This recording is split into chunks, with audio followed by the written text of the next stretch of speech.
Car le royaume des cieux est semblable à un homme qui, partant pour un voyage, appela ses serviteurs et leur remit ses biens. À l'un, il donna 5 talents, à l'autre 2, et au troisième 1 seul, à chacun selon sa capacité.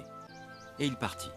Aussitôt, celui qui avait reçu les 5 talents s'en alla, les fit valoir, et il gagna 5 autres talents. De même, celui qui avait reçu les 2 talents en gagna 2 autres.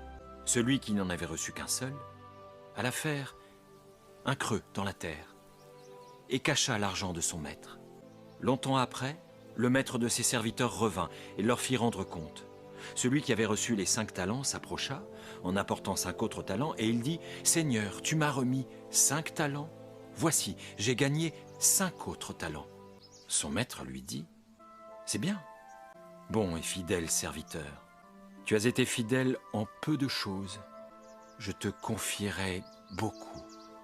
Entre dans la joie de ton maître. » Celui qui avait reçu les 2 talents s'approcha aussi et il dit « Seigneur, tu m'as remis 2 talents, voici, j'en ai gagné 2 autres. » Son maître lui dit « C'est bien, bon et fidèle serviteur. Tu as été fidèle en peu de choses, et je te confierai beaucoup. Entre dans la joie de ton maître. » Celui qui n'avait reçu qu'un talent s'approcha ensuite et il dit « Seigneur, je savais que tu es un homme dur, qui moissonne où tu n'as pas semé et qui amasse où tu n'as pas vanné. Et j'ai eu peur, et je suis allé cacher ton talent dans la terre.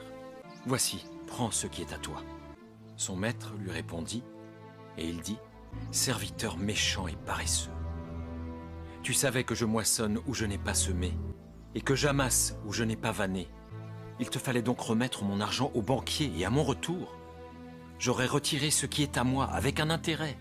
Ôtez-lui donc le talent et donnez-le à celui qui a les 10 talents, car on donnera à celui qui a, et il sera dans l'abondance. Mais à celui qui n'a pas, on ôtera même ce qu'il a.